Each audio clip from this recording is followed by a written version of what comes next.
Hello दोस्तों, तो आइए अब हम लोग क्या डिस्कस करते हैं, पर्यावरण अध्ययन का पेपर। तो आइए शुरू करते हैं बिना समय को बर्बाद किए हुए। तो यह है प्रथम शिफ्ट का जो प्राइमरी वाला होता है पेपर 1 सीटेट का आज का, वो प्रथम शिफ्ट का है। ठीक है, अब इसका पर्यावरण अध्ययन हम लोग देखते हैं। तो पहला क्वेश्चन है, पहला क्या मतलब क्वेश्चन नंबर 61 है। आप ईवीएस के विद्यार्थियों के लिए व्यावहारिक गतिविधियों को प्रोत्साहित करना चाहते हैं, निम्नलिखित में से कौन सी क्रिया सबसे उपयुक्त है? तो इसका आंसर हो जाएगा आपका पहला ऑप्शन। ठीक है, उपलब्ध सामग्री से ईवीएस किट विकसित करना, यही आपका सही आंसर हो जाएगा। ठीक, फिर है क्वेश्चन नंबर 62, ईवीएस के लिए रचनात्मक आकलन डैश है।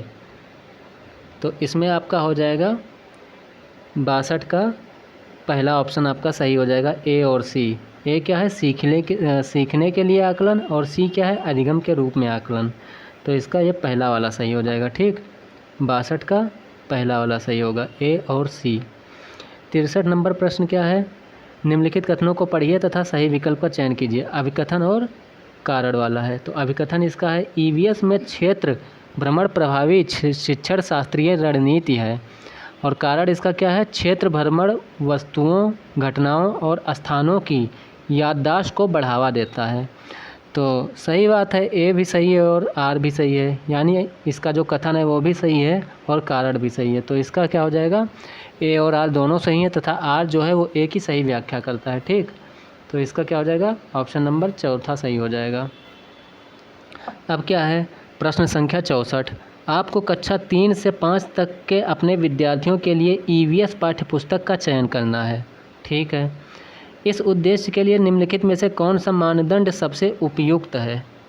तो 64 का जो होगा वो क्या हो जाएगा, बी आपका सही आंसर हो जाएगा। पाठ्यपुस्तक बाल उन्मुख होनी चाहिए तथा लिंग, जाति, वर्ग और धर्म के आधार पर किसी भी रूढ़िवादिता या अपमानजनक व्यवहार से रहित होनी चाहिए। यही आपका क्या हो जाएगा, सही आंसर हो जाएगा। अब है प्रश्न संख्या 65। तो 65 क्या है, निम्नलिखित कथनों को पढ़िए तथा सही विकल्प का चयन कीजिए। ये भी अभिकथन और कारण वाला है। तो प्राथमिक स्तर पर ईवीएस में विषयों के बजाय थीम है। ठीक है, और फिर इसका कारण क्या है, विषयों की तुलना में थीम आधारित ईवीएस सीखना शिक्षकों और विद्यार्थियों के लिए आसान है। तो ज़रूरी नहीं है कि वो आसान ही हो। ठीक है, तो यहाँ पर क्या हो जाएगा, 65 जो है, 65 का आपका बी वाला यानी कि दूसरा वाला ऑप्शन जो होगा वो सही हो जाएगा। ए तो जो कभी अभिकथन है जो वो तो सही है, लेकिन जो कारण दिया हुआ है इसका वो गलत दिया हुआ है। आर जो है वो गलत है, क्योंकि हमेशा ये सीखना जो होता है ये आसान नहीं होता है। ठीक है, फिर है 66 नंबर प्रश्न, कक्षा 3 के विद्यार्थियों के लिए ईवीएस में निम्नलिखित में से कौन सा सीखने का परिणाम यानी अधिगम प्रतिफल नहीं है? 66 का, तो 66 का जो होगा वो आपका सी सही हो जाएगा। सी वाला आपका बिल्कुल सही होगा। अच्छे और बुरे स्पर्श पर अपनी राय व्यक्त करना, ये नहीं होगा। ठीक, अब है प्रश्न संख्या 67, निम्नलिखित में से कौन सा विकल्प कक्षा 1 से 5 तक ईवीएस पढ़ाने का एक मुख्य उद्देश्य है? तो इसमें आपका सही जवाब हो जाएगा बी, शिक्षार्थियों को कक्षा के अधिगम को स्कूल के बाहर के जीवन से जोड़ने में मदद करना, यही सबसे बड़ा क्या है, उद्देश्य है। ठीक है, फिर है प्रश्न संख्या 68, श्रीमती शीतल ईवीएस की विभिन्न अवधारणाओं को समझाने के लिए प्राथमिक कक्षाओं में कहानियों और कविताओं का उपयोग करना पसंद करती हैं। अच्छी बात है। उनके द्वारा कहानियों और कविताओं के प्रयोग का सबसे उपयुक्त तर्क है।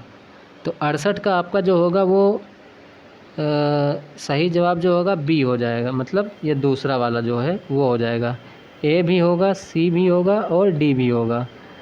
ए क्या है, ईवीएस के पाठ्यक्रम को पूरा करना, साथ ही साथ विद्यार्थियों का स्कूल में आने से पहले इनको सुना होना। और सी क्या है, विद्यार्थियों को भाषा और संस्कृति में विविधता के बारे में जागरूक करना। और डी क्या है, पाठों को अधिक संवादात्मक, सुखद और दिलचस्प बनाना। तो ये तीनों ही ऑप्शन आपके सही हो जाएंगे, इसलिए दूसरा वाला जो ऑप्शन होगा ए, सी और डी, यही आपका क्या हो जाएगा, सही हो जाएगा। ठीक, फिर है प्रश्न संख्या 69, अनीता परिवार थीम को पढ़ाने के लिए एक इकाई योजना तैयार करती हैं। अच्छी बात है। निम्नलिखित में से कौन सा उसकी इकाई योजना का शीर्षक होगा? तो क्या हो जाएगा, ये बी वाला जो ऑप्शन होगा आपका दूसरा वाला यही सही हो जाएगा। परिवार के अंतर्गत क्या आ जाएगा, संबंध, लिंग, भूमिकाएं, व्यवसाय बदलते समय में सामाजिक सांस्कृतिक इकाई के रूप में, ये क्या हो जाएगा आपका सही ऑप्शन हो जाएगा। ठीक, तो दूसरा जो होगा ये सही उत्तर हो जाएगा आपका। अब है प्रश्न संख्या 70। एक शिक्षिका ईवीएस शिक्षण के लिए अपने विद्यार्थियों के साथ तुल्यकालिक यानी सिंक्रोनस संप्रेषण का चयन करना चाहती है, वह निम्नलिखित में से किसे चुनेगी। तो वीडियो कॉन्फ्रेंसिंग, अब देखिए वीडियो कॉन्फ्रेंसिंग जब आ गया, मतलब हम लोग क्या करते हैं आज के ज़माने में सबसे ज़्यादा, या फिर वीडियो कॉन्फ्रेंसिंग या वीडियो कॉल जो होता है उस पर हम सबसे अच्छे से बातचीत कर सकते हैं और सब कुछ हम अधिक क्लियरिटी से मतलब देख सकते हैं। ठीक है, तो यही अच्छा भी होता है, तो इसीलिए ये वाला जो ऑप्शन होगा यही बेस्ट होगा। ठीक, तो इसमें क्या हो जाएगा, जो सेकंड वाला ऑप्शन है, ऑप्शन नंबर कौन सा है भाई, ऑप्शन नंबर दूसरा जो है यही सही हो जाएगा। वीडियो कॉन्फ्रेंसिंग, ऑनलाइन चैट, सत्र, फ़ोन कॉल। ठीक, अब है 71 नंबर। 71 क्या है, ईवीएस शिक्षण के दौरान एक शिक्षक का बयान, प्रश्न जो विद्यार्थियों को स्वयं या अपने साथियों की प्रतिक्रियाओं से उत्तर को विस्तृत करने के लिए प्रोत्साहित करता है, वो क्या होगा। तो 71 का हो जाएगा आपका सही जवाब खोजपूर्ण प्रश्न। ठीक, जो खोजपूर्ण प्रश्न है वही क्या करेगा, प्रोत्साहित करता है। ठीक, अब 72 है। 72 में क्या है, यदि थीम यात्रा रेलवे स्टेशन ईवीएस में एक सामुदायिक संसाधन के उपयोग को दर्शाता है तो निम्नलिखित में से कौन पूरा करेगा। थीम भोजन, तो थीम भोजन क्या होगा, कहीं ना कहीं ये किसान से संबंधित होगा। ठीक, कृषि फार्म में तो ये उगता है लेकिन उगाता कौन है, किसान ही उगाता है। ठीक, तो इसलिए इसका क्या सही जवाब हो जाएगा, इसका सही जवाब जो होगा वो क्या हो जाएगा, किसान हो जाएगा। ठीक, फिर अगला है प्रश्न संख्या 73। निम्नलिखित कथनों को पढ़िए तथा सही विकल्प का चयन कीजिए। अब फिर अभिकथन और कारण वाला है। तो अभिकथन क्या है, ईवीएस के सीखने को अवलोकन, पहचान, वर्गीकरण आदि से संबंधित प्रक्रिया कौशल के लिए उन्मुख होने की आवश्यकता है। और इसका कारण क्या है, कारण इसका ये दिया हुआ है कि विभिन्न प्रक्रिया कौशल प्राप्त करने के माध्यम से ईवीएस के सीखने के परिणामों को हासिल करने की संभावना होती है। तो 73 वाला जो है इसका आपका सही जवाब क्या हो जाएगा, 73 का जो सही जवाब है वो आपका ए हो जाएगा। ठीक, ए और आर दोनों सही हैं, परंतु आर जो है वो ए की सही व्याख्या नहीं है। ठीक है, तो 73 जो है इसका ए जो होगा वो आपका सही जवाब हो जाएगा। ठीक, अब है प्रश्न संख्या 74। एक ईवीएस शिक्षक को योगात्मक मूल्यांकन के लिए प्रश्न पत्र तैयार करते समय डैश पर जोर देना चाहिए। अब किस पर जोर देना चाहिए, तो इस किस पर जोर देंगे, ये प्रश्न पत्र की सामग्री, कवरेज और उद्देश्य पर। तो इसका सही जवाब क्या हो जाएगा, डी वाला ऑप्शन चौथा, प्रश्न पत्र की सामग्री, कवरेज और उद्देश्य, इसका सही जवाब हो जाएगा। अब है अगला प्रश्न 75। एक ईवीएस शिक्षक कक्षा में एक प्रयोग प्रदर्शित करता है जिसमें एक अंडा पानी के गिलास में डूब जाता है लेकिन पानी में नमक मिलाने पर तैरता है। विद्यार्थियों की पूछताछ के लिए वह निम्नलिखित में से कौन सी सबसे उपयुक्त व्याख्या दे सकती है। तो पहला क्या है, आप उच्च कक्षाओं में सही कारण सीखेंगे। दूसरा, अलग अलग मात्रा में नमक के साथ प्रयोग करें और उसका अवलोकन करें। तीसरा, प्रत्येक विद्यार्थी को पानी में विभिन्न वस्तुएं डालकर स्वयं निष्कर्ष निकालने दें। चौथा, पानी के घनत्व के कारण अंडा तैरता है। तो चौथा वाला जो होगा सही कारण वो बता देंगे हम, क्या होगा, पानी के घनत्व के कारण अंडा तैरता है। ठीक, यही हो जाएगा। फिर अगला क्या है, 76 नंबर प्रश्न। तो 76 क्या है, इसको मिलान करना है। तो 76 जो है इसमें मिलान करना है। जीरा क्या होता है, पीले रंग का। ठीक है, केसर छोटा होता है, खुशबूदार भी होता है। मिर्च यहाँ हो जाएगा। लौंग जो होगा कील की तरह दिखता है। ठीक, तो ये 76 वाले का क्या हो जाएगा, 76 वाले का हो जाएगा ए वाला ऑप्शन। जो ए वाला ऑप्शन है वही सही हो जाएगा। ए का तीसरा, बी का चौथा, सी का हो जाएगा आपका पहला और डी का क्या हो जाएगा, दूसरा हो जाएगा। ठीक, अब है 77 में क्या है, बंगाल की खाड़ी के तटवर्ती राज्य केंद्र शासित प्रदेश है तो मैप में जब आप देखेंगे तो इसमें आपका आंसर क्या मिलेगा, उड़ीसा। उड़ीसा जो है वो इसका सही जवाब है। यही क्या है, बंगाल की खाड़ी का सबसे तटवर्ती जो राज्य या केंद्र शासित प्रदेश है वो क्या है, उड़ीसा है। ठीक, अब 78 नंबर प्रश्न क्या है, जंगलों के बारे में निम्नलिखित कथनों पर विचार कीजिए। ठीक है, करते हैं। तो क्या है, कुडुक जो है, कुडुक भाषा में तोरंग का मतलब जंगल है। ठीक है। झारखंड में ग्राम परिषद पंचायत लॉटरी के माध्यम से यह तय करती है कि किस परिवार को कृषि के लिए कितनी भूमि मिलेगी। तो झारखंड में नहीं, ये तो मिजोरम में तय होता है, तो ये तो नहीं होगा बी वाला। ठीक, बी वाला नहीं होगा। सी क्या है, जंगल अधिकार कानून 2007 उन लोगों को अधिकार दिलाता है जो कम से कम 15 वर्षों से जंगल में रह रहे हों। तो 15 वर्ष नहीं, इसका शायद 25 वर्ष होता है, तो ये भी नहीं होगा। ठीक, ए होगा। और कौन सा होगा, ए के साथ साथ हो जाएगा आपका डी का, मिजोरम में लगभग 3/4 लोग जंगलों से जुड़े हुए हैं।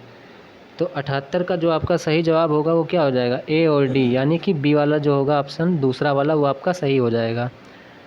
ठीक है, कुडुक भाषा में तोरंग का मतलब जंगल है, ये बिल्कुल सही है। और मिजोरम में लगभग 3/4 लोग जंगलों से जुड़े हुए हैं, ये भी आपका सही है। अब देखिए 79 क्या है, 24 ग्राम पर मिलीलीटर घनत्व है और 6 मिलीलीटर आयतन वाली वस्तु का द्रव्यमान क्या होगा। तो इसका आपका सही जवाब हो जाएगा 140 ग्राम। ठीक, 79 जो है इसका सही जवाब क्या होगा, 140 ग्राम, सॉरी 44 ग्राम।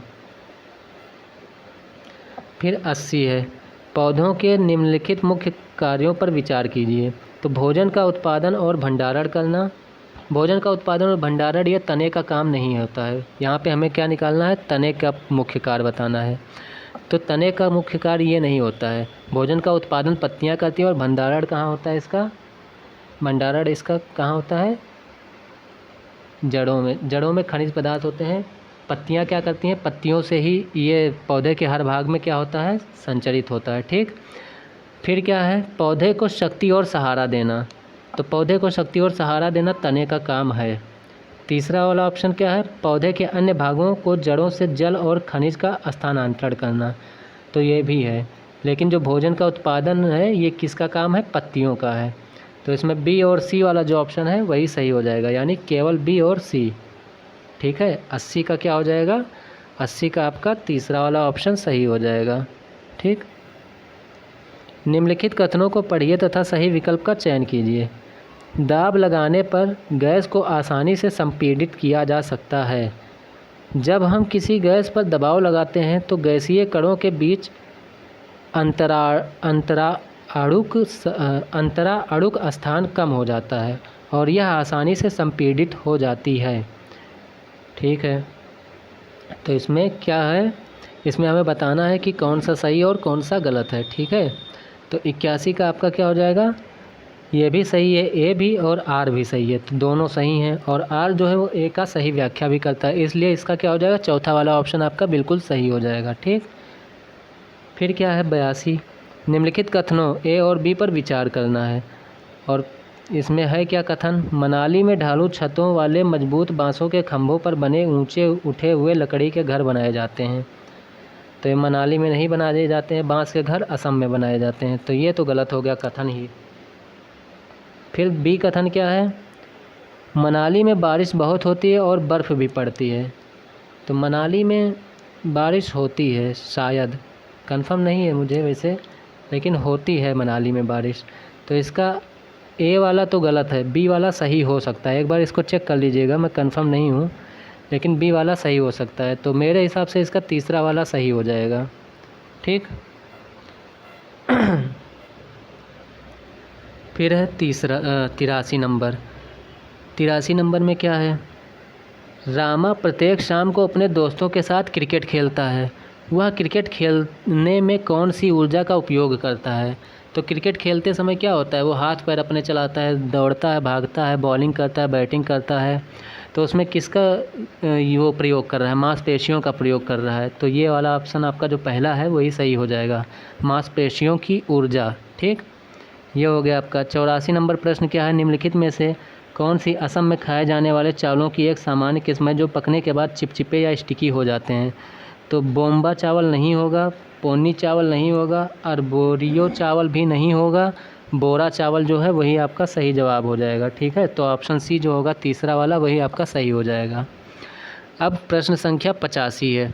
85 क्या है? गुजरात के सापेक्ष उत्तर प्रदेश और आंध्र प्रदेश की क्रमशः स्थितियाँ। तो देखिए, गुजरात अगर यहाँ है तो आंध्र प्रदेश तो यहाँ कहीं होगा, ठीक, यहाँ पे इस जगह पे, और उत्तर प्रदेश भी ऐसे होगा। तो उत्तर प्रदेश क्या होता है? उत्तर प्रदेश उत्तर पूर्व है, ठीक है, और आंध्र प्रदेश है वो दक्षिण पूर्व है। तो इसका जो ऑप्शन होगा 85 का वो पहला वाला सही हो जाएगा। तो गुजरात के सापेक्ष में उत्तर प्रदेश उत्तर पूर्व में है और आंध्र प्रदेश जो है वो दक्षिण पूर्व में है। ठीक, जब हम ईंधन जलाते हैं, यह है 86 नंबर प्रश्न, जब हम ईंधन जलाते हैं तो हमें प्राप्त होती है, तो ईंधन जलाने पे हमें क्या प्राप्त होगी? एक प्रकाश ऊर्जा प्राप्त होगी और ऊष्मा ऊर्जा प्राप्त होगी, यही दोनों तो प्राप्त होंगी। तो चौथा वाला क्या हो जाएगा आपका? बिल्कुल सही आंसर हो जाएगा। फिर है 87 नंबर प्रश्न, बिहार राज्य के लोगों के लिए निम्नलिखित में से मधुमक्खी पालन कार्यक्रम आरंभ करने के वर्ष की सर्वश्रेष्ठ अवधि चुनिए। तो हम लोग जानते हैं, बहुत बार पढ़े हैं कि अक्टूबर से दिसंबर जो होता है वो सही समय होता है। तो इसका क्या हो जाएगा? तीसरा वाला ऑप्शन जो है वो बिल्कुल सही हो जाएगा 87 का। ठीक, फिर क्या है 88 नंबर प्रश्न, सांपों के बारे में निम्नलिखित कथनों पर विचार कीजिए तथा निम्नलिखित में से गलत कथन को चिन्हित कीजिए। तो जहरीले सांपों के डसने वाले दांत होते हैं, सही है। वे अपने शिकार को चबा कर खाते हैं। तो देखिए, वे अपने शिकार को चबा कर नहीं खाते हैं, वे अपने शिकार को क्या करते हैं? निगल जाते हैं। ठीक है, तो चबाना वाला जो होगा यही क्या हो जाएगा? गलत होगा। वे अपने भोजन शिकार को पूरा निगल जाते हैं, ये सही है। सांपों के दांत नुकीले होते हैं, ये भी सही है। तो जो दूसरा वाला है वही गलत है, और इसमें हमसे क्या पूछा है? गलत कथन को। तो दूसरा जो होगा वो आपका बिल्कुल सही जवाब हो जाएगा। ठीक, फिर है 89, कांसा या ब्रॉन्ज जिसको हम कहते हैं, ये एक मिश्र धातु है जिसे निम्नलिखित में से किन्हें पिघलाकर बनाया जाता है। तो जो कांसा होता है, कांसे को किसे पिघला के बनाया जाता है? तो कांसे को टिन और कॉपर, इन दोनों धातुओं को पिघलाकर बनाया जाता है। तो ये जो तीसरा वाला होगा ये आपका सही जवाब हो जाएगा। फिर है प्रश्न संख्या 90, निम्नलिखित में से हाथियों के बारे में सही कथन चुनिए। तो 3 महीने के हाथी के बच्चे का वजन सामान्यतः लगभग 100 किलोग्राम होता है। तो 100 किलोग्राम नहीं, ये 200 किलोग्राम होता है, तो ये तो गलत हो गया। ठीक, वयस्क हाथी एक दिन में 200 किलोग्राम से अधिक पत्तियों और झाड़ियों को खा सकता है, तो ये भी गलत हो गया। 200 किलोग्राम नहीं, यहाँ पे 100 किलोग्राम होगा। ठीक, ये भी गलत हो गया। फिर है हाथी बहुत अधिक आराम नहीं करते हैं, वे दिन में 2 से 4 घंटे ही सोते हैं, ये सही है आपका।